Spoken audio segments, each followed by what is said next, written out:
بسم الله الرحمن الرحيم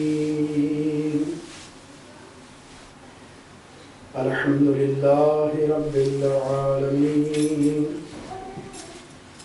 والصلاة والسلام على أشرف الأنبياء والمرسلين محمد وآله الطيبين الطاهرين المعصومين واللعن على أعدائهم أجمعين من عداوتهم إلى قيام يوم الدين أما بعد فقد قال الله سبحانه وتعالى في كتابه المجيد والفرقان الحميد بسم الله الرحمن الرحيم ومن يعظم شعائر الله فإنها من تقوى القلوب صدق الله العلي العظيم السلام عليك يا أبا عبد الله وعلى الأرواح التي حلت بفنائك عليك مني سلام الله أبدا ما بقيت وبقي الليل والنهار ولا جعله الله آخر العهد مني لزياراتكم السلام على الحسين وعلى علي بن الحسين وعلى أولاد الحسين وعلى أصحاب الحسين لا سيما أبا الفضل العباس وعلي الأكبر صلوات محمد وآل محمد اللهم صل على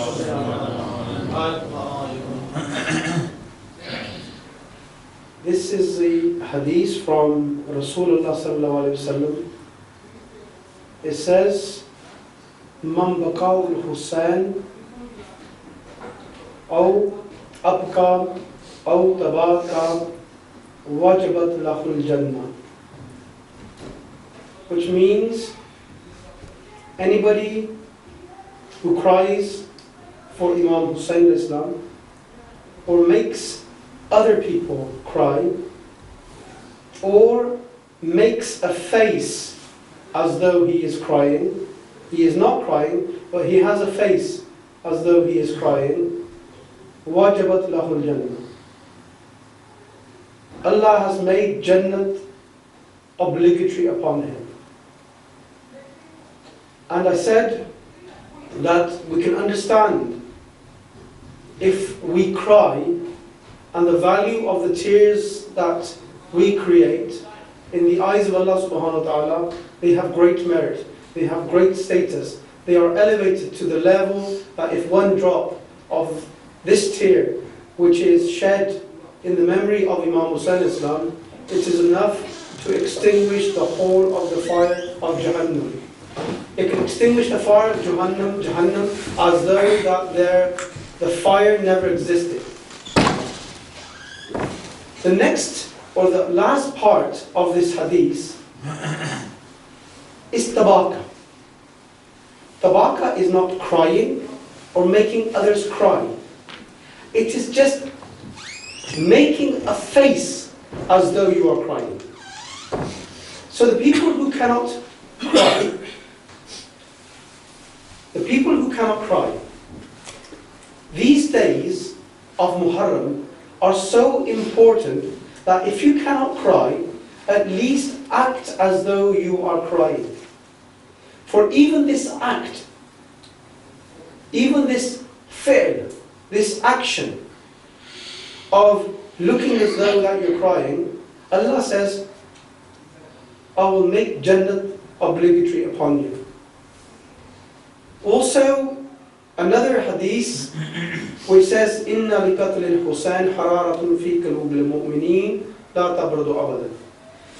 This is something that you have to make an active effort, a proactive effort, in order to have this harara, this warmth, this fire within you. And that fire is for Imam Hussain alayhi salam. That fire is in the remembrance of Imam Hussain, his mission, what he stood for, what was the whole purpose of sacrificing his family, what was the purpose of bringing the ladies of his holy Ahlul Bayt into Karbala. So, over the past few years, I personally have seen a change in the Muslim world. And in particular, amongst the people of the Indian subcontinent. I'm not too sure about the Arab world, but one thing I'm sure, even amongst the Arabs, there is an awareness being created about the martyrdom of Imam Hussain Islam. They are having this input from channels, not just Pakistani channels, but from Arab channels, which are being sent out from Iran or Iraq or from Lebanon. These channels are having an impact on the mindset of the Arabs. But as far as the people from the Indian subcontinent are concerned, over my lifetime, over my short lifetime, I have seen this change come about. Let me just explain this change. Let me just explain what I mean by this change, which I've seen. If we go back maybe 5 years ago, when there were no Shia channels being broadcast from this country, on TV channels, there would be very, very little mention of Imam Hussain Islam. Very little mention. But from at least 3 to 4 years, channels which had never broadcasted anything to do with Imam Hussain Islam, even they were compelled, and that's the important word, they were compelled. It's not a voluntary thing that they did. It was compulsion. They were compelled to show some of the events of Karbala, to show what happened in Karbala. And even a few days back, I'm seeing on TV channels, not Shia channels, but Sunni channels, they are showing the haram of Imam Hussain al-Islam, they're showing the haram of Hazrat Abbas al-Islam, and they're showing the Maidan Karbala, they're showing the whole of Karbala. And if you look at it, it seems as though this is Shia propagation. And I'll come back to this. The visual impact of these holy places on the subconscious. When you see these places on TV, it seems as though there is a Shia influence coming. Because the harams themselves, when they are shown, I said this few years back, is that even the harams are sha'irullah. The harams of our ma'sumeens are sha'irullah. And sha'irullahs have a subconscious effect on the mind. I said even colors, and this is actually proven by psychologists, that if you sit a person in a certain colored room, experiments have been done, it changes the mindset. I'll give you an example. They did an experiment in prisons. They locked somebody up in different colored cells and see how they reacted. This violent person came into a jail, and the gel was colored pink. It was colored pink. After spending a little time there, his whole attitude changed. He became calm. That same person was put into a different color. Again, his attitude would become aggressive again. Colors have a psychological impact upon us without us even knowing.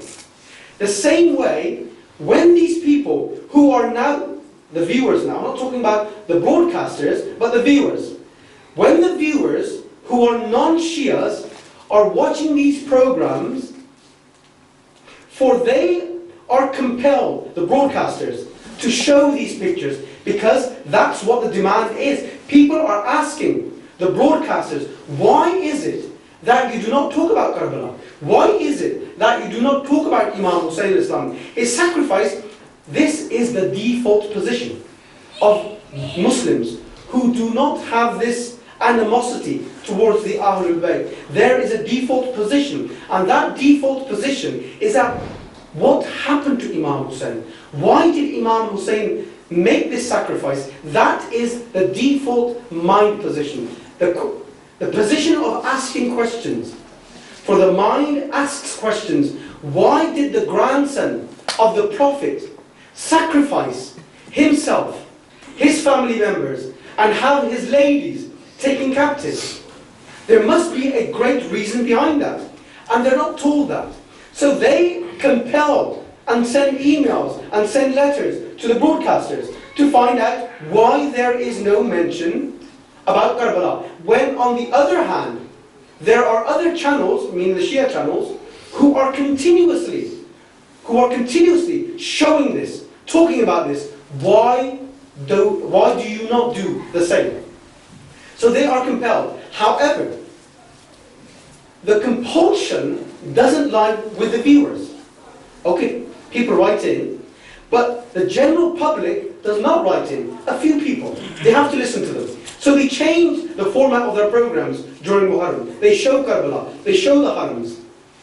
But the people who are watching the TV stations, they are not compelled. However, when you have on each channel, on each Muslim channel, mention of Karbala, they think it must be something really important. Something really important happened. A great tragedy happened. In this mindset, when they see the harams of Imam Hussain Islam, they think it can't be some ordinary person. For to have a shrine made of gold, the dome made of gold, the minars made of gold, so it must be some great personality who is buried there. And seeing the haram of Imam Hussain Islam has this subconscious effect upon them. And I'll explain to you how this effect then translates. So it has this subconscious effect upon the mind. They recognize that this personality who was buried in this shrine must be very important. Be they children who are watching this, be the adults who are watching this. But what's happened subconsciously is in their mindset, when they see the same picture on a Shia channel, the allergic reaction which normally happens to Sunni viewers does not take place now. They said, we've seen this very picture on our own stations. So they are showing it, they're doing the same thing as the Sunni channels. I've always said this, that if you look at the harams of the Ahlul Bayt from Mashhad, Mashhad is the most eastern part of Iran. It lies on the border of Turkmenistan, near the borders of also Afghanistan. This is Imam Raza, alayhi salam. And then if you go towards obviously Medina, you have the harams and you have the graves, holy graves in Jannatul Baqi. But if you then go north, you have Sham. And then if you go east towards Iraq and west of Iran, you have the harams of the Imams. Iraq, and one Shia speaker said this. He said, forget the oil in Iraq. Iraq has a wealth which is there for eternity. And that is the harams. The harams will continuously produce wealth for the country. Because the same way that Hajj for the Saudis, don't think that the Saudis pay for our Hajj. Do not think that the Saudis are giving us this Hajj on a beneficial ticket. No, they are making billions from Hajj. It's the second most productive after oil. After oil. Oil will finish in Saudi Arabia. Give it 20 years, 30 years. Then, what will we come back to? The Hajj again. And I have seen this myself. During the wars of Iraq against Iran and also against the West, Saddam La'in, he had nothing because there was a boycott on the oil. He could not sell his oil. The only oil he could sell was for medicine. Can I just interrupt? I was in Karbala recently, and you know Bashir Najafi. Yes, Hafiz Bashir. And I was there, and then minister came from, the government minister, and he wanted to talk to him, tell him about the Americans are going this year. So he was saying, well, they don't let you sell only a quota, how much you can sell, and how much money they allow you every year. For the Americans, right, for their expenditure. So at the moment, they only get what Americans give them, or what oil they can export. So once they go, they probably will be able to do that. I've never seen so much poverty in my life, you know. When we travel all the way from Sham to Karbala, really poor. yes. And the other thing was saying on the television, you're talking about the showing all this. That's the first time this year I have seen that ARY, and they showed today all Karbala and explains Muhyiddin, everything. Yeah, that's exactly the point I'm making as well. And I think it's a more, now Shiaism is really coming from through Pakistan than anywhere else at the moment. Yes. And you know, there's an alim who does a program, I don't know, is a Sunni alim. And he was giving a lecture on Imam Hussain and all his al-Bad and everything. So things are changing so yes. much. This is exactly this is exactly the point. Alhamdulillah, is that there is a change of mindset. And coming back to the issue of Saddam and the harams, when we were there, Saddam was rebuilding the haram of Hazrat Abbas, and the haram of Imam Hussain had been bombed. In the Shia uprising, after the first Gulf War, the harams were bombed. And I had the opportunity of going 2 years after these bombings, and they had repaired them. But you could still see the signs of gun bullets inside the haram. You could still see gun bullets. They'd been covered up, but you could still see them inside the haram. They had actually shot Shias inside the haram of Imam Hussain Islam.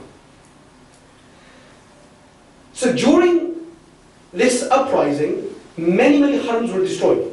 But Saddam was bound to sell his oil. So what did he do? He allowed Shias to do the ziyadah. So what he did, he rebuilt all the harams. Sometimes Allah can make His own work to be done by shaitan. Shaitan sometimes can work in the favor of Allah. And this is the same. Who brought Saddam into power? This is not political speech, but it's just a point I'm raising. Who brought Saddam into power? The shaitans. Who then took him away from power? Shaitans. So, shaitan can work both ways. So the point I'm making is that there's a change of mindset. The psychology is changing. People are now talking about Karbala. The point I want to now come to and draw to is this. There is truth embedded in Karbala. Let me just say that again. The whole truth is embedded in Karbala. If you want to find what the truth is of Islam, you can find that in Karbala. You can find that in the mission of Imam Hussain Islam. So, this is another, there is an issue that I think if you keep an eye on, you'll see this. What they then do, they go to a certain extent, they talk about Yazid. And you'll see this. They will talk about Yazid. And I was listening to the TV today, and they had a panel of ulama on I think it's Q. It is a channel of A or Y, is one of the other religious channels. And they were talking about Yazid, but they were saying this as well. This is the khabasat, and I call this khabasat, of the Sunni ulama. When you listen to them, when they talk about Karbala, this is all very, very bad. But when it comes to defending their faith, they have to. They said, Muawiyah, La'in, he did not know how bad Yazid was. So he thought Yazid could handle this power, he could handle this post. So he allowed him to become the Khalifatul Muslimin. However, when the power came to Yazid, he then changed. He then changed.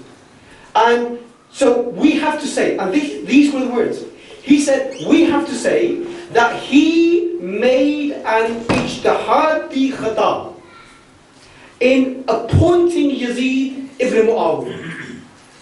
This is pure khabasa. They could not openly say that Muawiyah made an open mistake, but they tried to protect him by saying he made a judgment, a religious judgment, but it was wrong. So that protects him. मेरे पास recording पड़ी है 828 वालों की। मैंने एक question किया था, उसके जवाब में उन्होंने बताया था कि मुआविया जब उम्रे पे गया था उसने मुआविया की बैत की, लेकिन आज नहीं मान रहे इस मामले में। फिर दोबारा के जब उम्रे पर गया लास्ट मुहर्रम में मैंने एक क्वेश्चन किया था 828 पे जी, तो उसके जवाब में उन्होंने कहा था कि मुआविया जब उम्रे पे गया था उसने लोगों से मुआविया की बैत का तकाज़ा किया, यजीद की बैत का तकाज़ा किया मुआविया ने, लेकिन इस मुहर्रम में नहीं मानते। ये मेरे पास रिकॉर्डिंग मौजूद है उनकी। क्योंकि अच्छा, one thing which I have to say is you've got to understand their position. If you understand their position, they have to protect the companions. They have to protect Muawiyah. If they do not protect Muawiyah, the whole Sunni faith collapses. It's based upon Muawiyah. And our ulama have said, don't talk about the first, second and third. Just work on Muawiyah. That is their weakest link. And they know that he's the weakest link. They know Muawiyah is the weakest link. So in order to protect their own faith, they protect Muawiyah. And for anybody who has read about Islamic history, he is the most difficult personality to defend. I have an article which was written, and this article, using references, and the teacher, my lecturer, was a Sunni. And I said the most harshest things about Muawiyah. But I didn't quote myself. I quoted writers. And she admitted that Muawiyah is a very contentious personality in Islam. A Sunni is saying. Because in academics, you don't have the thorn, you don't have the yoke which you put around your neck, the yoke of responsibility to be accountable to the ulama. In a university, they can say what they like. So even she said that Muawiyah is a very contentious personality. And even the people who've written books on Muawiyah, they actually openly say, and in our library, we have books on Muawiyah, and they talk about him openly. There's a book in the library, in the Arabic section, which talked about Muawiyah. I'm just going to talk about Muawiyah because there are so many things I want to bring in together today, and I want to give you a bigger picture of the whole of the events surrounding Karbala. There's a book which is called The Books of the Tabibs. It's written by a Syrian in the 6th or 7th century.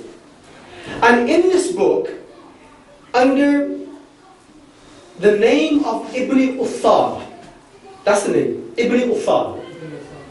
Ibn Uthal, He was, and you have never heard this before because I've never heard it, and I've talked to ulama, they've never heard of it.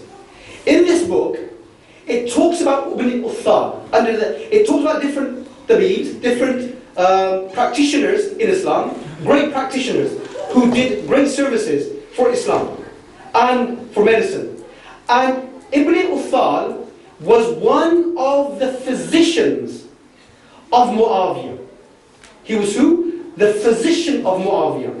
And in the book it says that Muawiyah would consult him laylan wa nahar. Laylan means in the night and in the morning. He was a close associate of Muawiyah. And also his doctor, basically. His doctor. But this doctor was no ordinary doctor. He was Christian. He was Christian. But because he had lots and lots of experience, he was, and this is no exaggeration, he was one of the best poison makers of his time. His subject was toxicology. Toxicology. What were the most toxic substance known in that time? What were the most toxic substance known in that time? And in that section, he talks, the writer, he says that during the time of Muawiyah, many people died mysteriously. He says this. He said many people died mysteriously. He mentions Imam Hussain as one of the victims of the poison of Ibn Uthal. He also mentions the son of Khalid.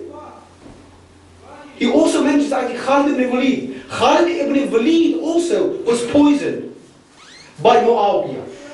Also, Malik Ashtar was poisoned by Muawiyah. That's 3.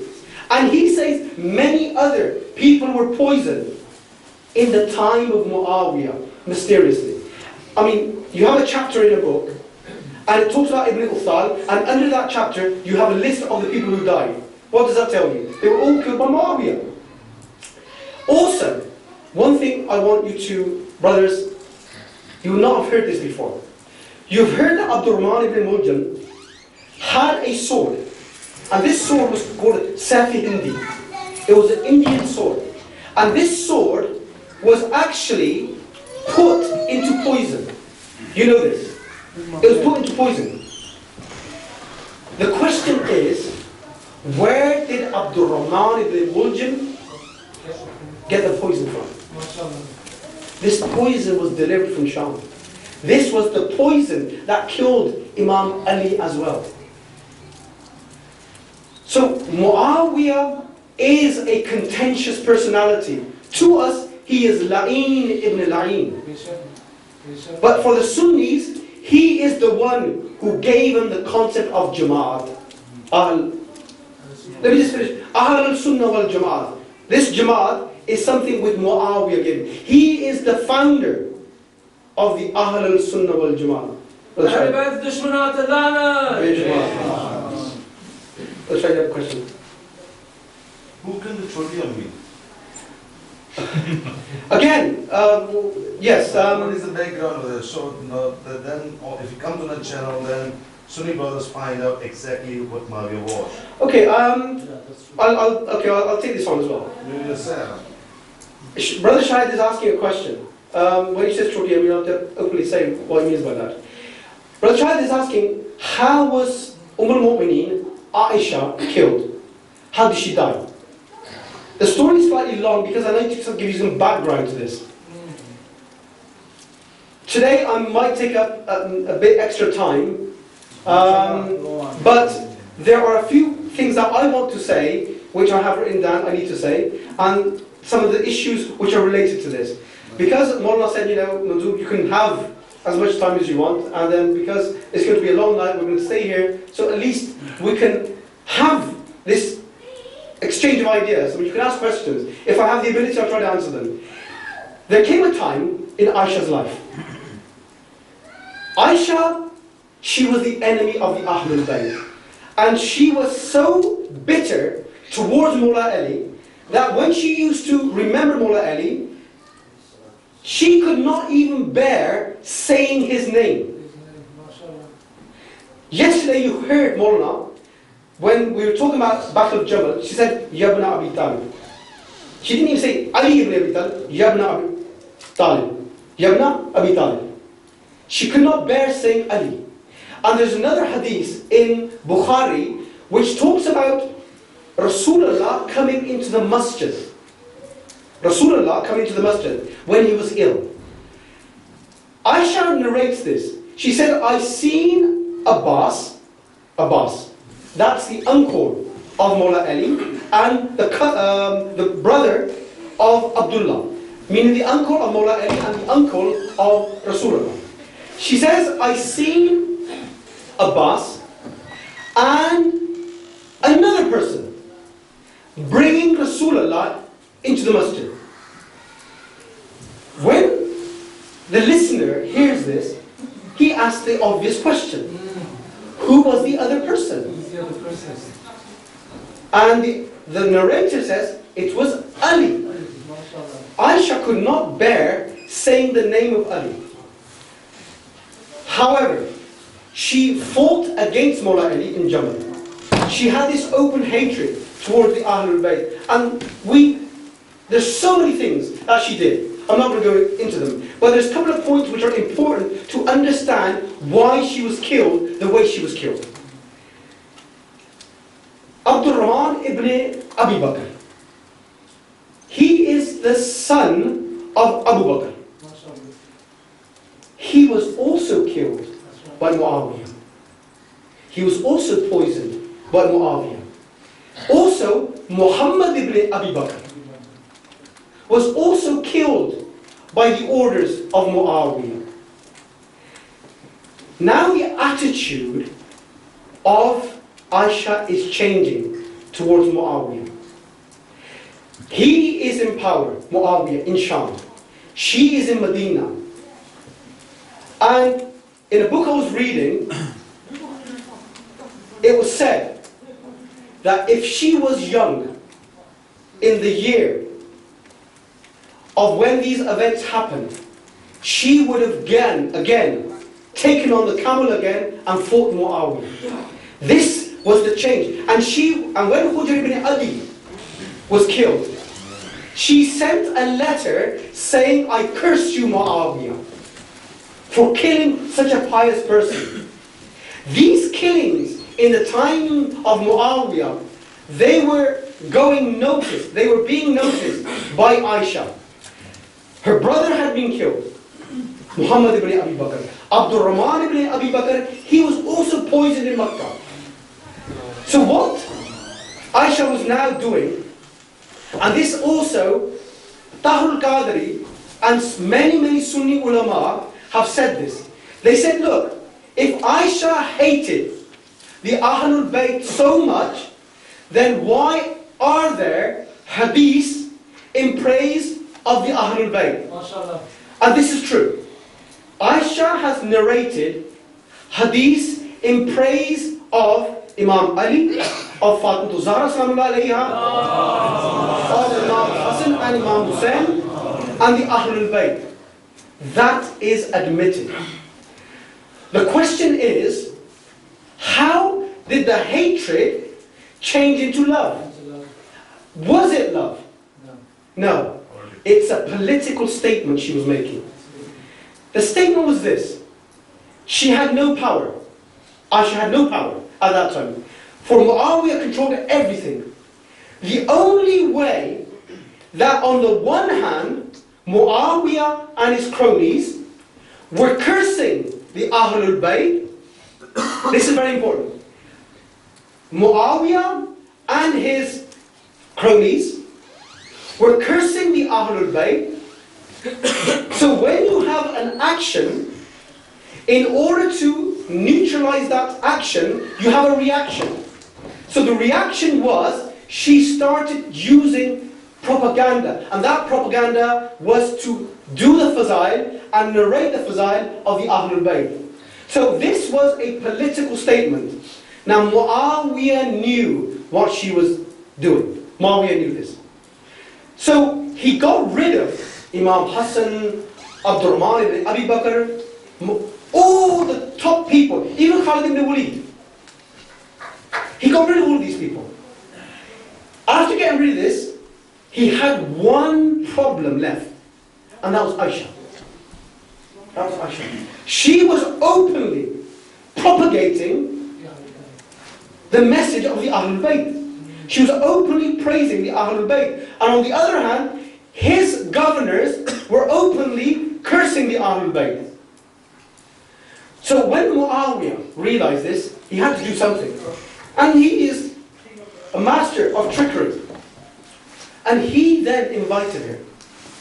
He invited her, and then apparently from the sources, he dug a well and put a dastrakhwan upon that well and put soda, it's soda which is used to burn. And she sat there and that fell, and her grave has never since been found. And I know many Shia deliberately asked this question. They said, I know on TV stations when Sunnis are speaking, they said, where is Aisha buried? They said, she's buried in Jannatul Baqi.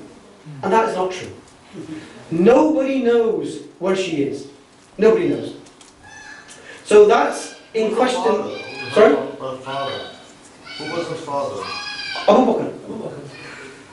I think... Probably didn't mention so. No, I think I know the reason why you asked why. Because the public don't know, yes.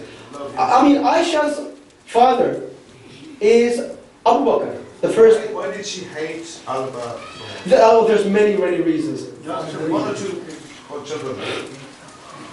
One of the reasons why she hated the Ahlul Bayt, one is that Rasulullah sallallahu alaihi wasallam,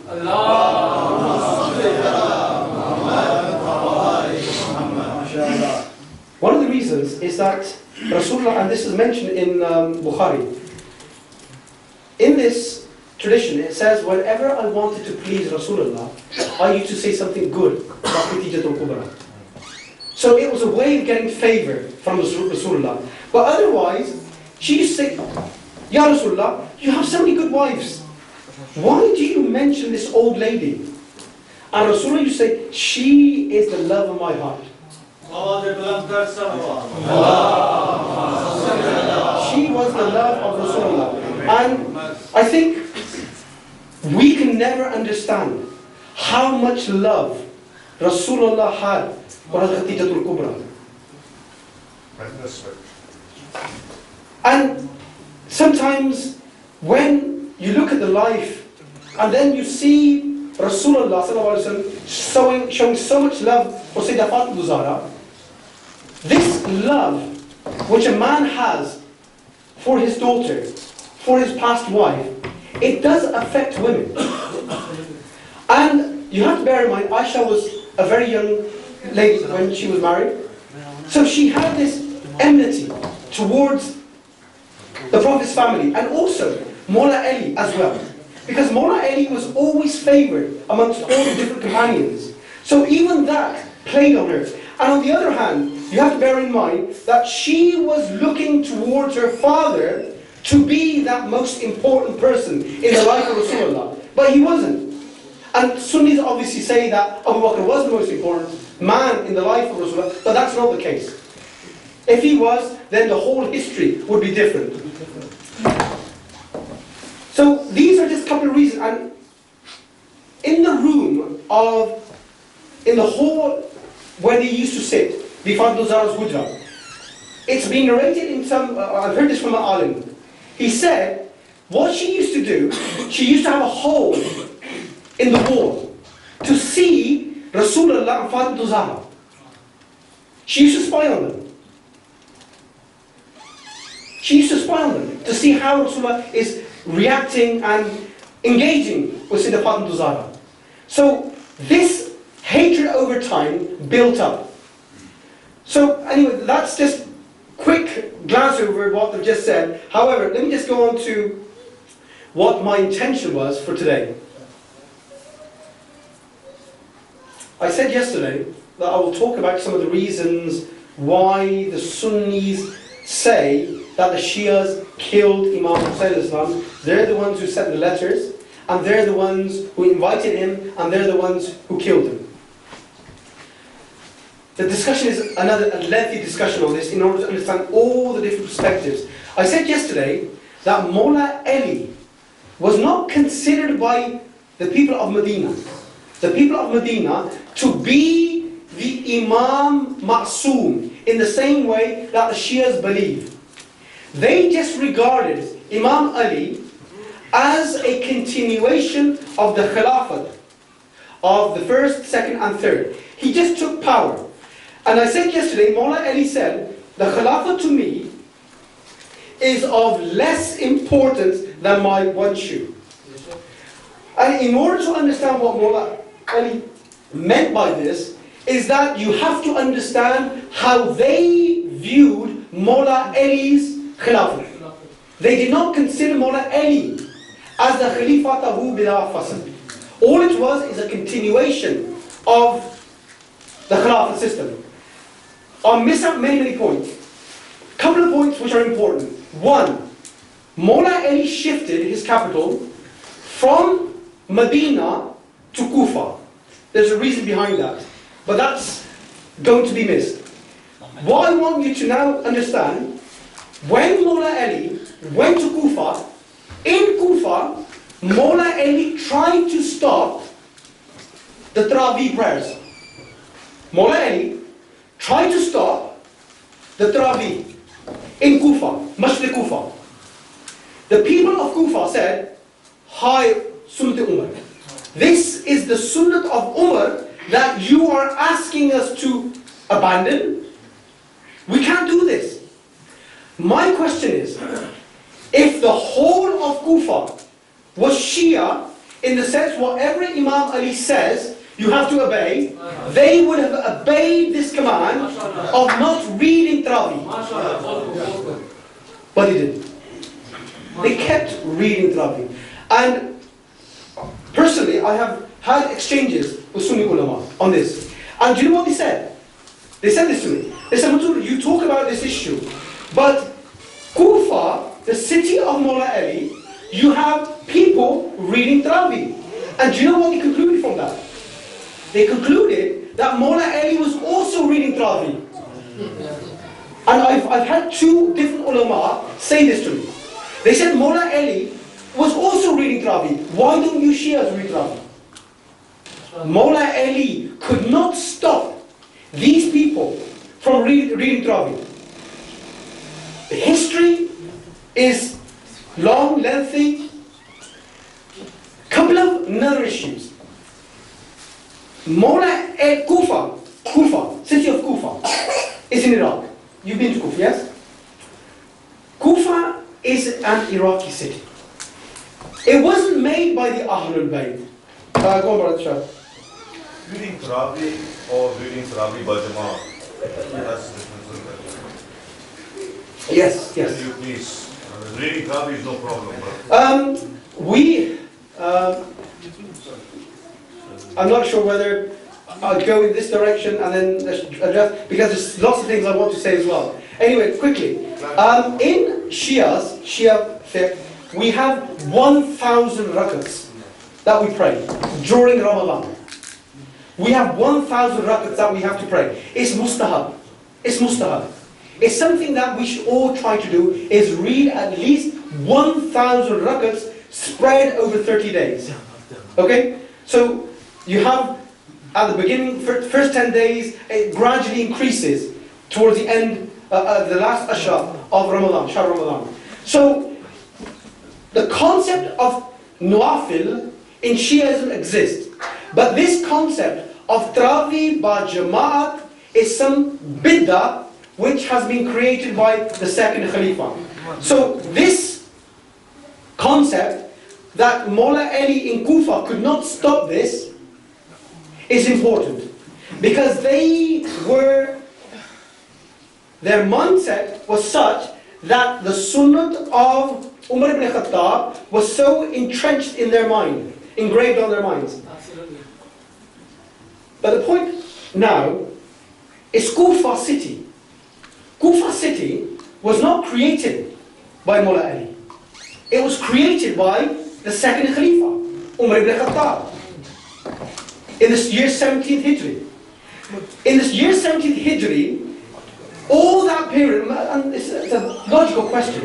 I ask you, they say Kufa was Shia. Kufa city was Shia. Did Umar ibn Khattab create Kufa for the Shias? So is that what they're trying to say? That Kufa city was created for the Shias? No. Kufa city was the city created by Umar for the same mindset, the same thinking, which was inherited by Umar and the first. So this city, up until the time of when? Mullah Ali's Khilafah, 35 Hijri. In 35 Hijri, Mullah Ali went towards Basra. He sent Imam Hussain and Abdullah bin Abbas to get a contingent of army from Kufa. They sent about 10,000 people. So these people came from Kufa. So Mullah Ali made his capital Kufa in the year 35. I'm just going to go briefly over some aspects of history because that will give you the picture of why Kufa city was not a Shia city. And there's one or two couple of very, very important points which I want to draw from this. Kufa city was then made the capital by Mullah Ali. He used the tribes around the villages of Kufa to draw upon in order to fight in Safi and also against the Khawarij. But what happened, again, going over the 5 years, the battles you know about. But Mullah Ali then was martyred. Imam Hussain took over the imamate. Imam Hussain faced the same problems that Mullah Ali did. Loyalty. Loyalty. Mullah Ali did not have loyal supporters in Kufa. Mullah Ali said, I will give one of mine, I'll give 10 of mine for one of yours. Regarding Muawiyah supporters. Muawiyah supporters were on Batil, and Muawiyah's supporters were on Batil, and Mullah Ali's supporters were on Haqq. And yet, the people of Haqq, they were always questioning, are we doing this right? We don't want to fight the Muslims. The weather's a bit cold, we don't want to fight. The weather's a bit warm. We have to tend to our farms. These excuses, you're meant to say that these were loyal supporters? No, they weren't. Who were the Khawarij? Khawarij were a group within Mullah Ali's camp. They were a group within Mullah Ali's camp, but they departed. So you cannot say that Kufa was a loyal city of the Shias or supporters of the Ahlul Bayt. The important point here is the Sulh of Muawiyah and Imam Hussain. One of the conditions in the Sulh was that you will not curse my family, you will not curse my father, and also his supporters' lives will be protected. And this happened in 40. Karbala happens in 61 Hijri, and this Sulh happens in 40 Hijri. 40. After the Sulh, Imam Hussain does not stay in Kufa.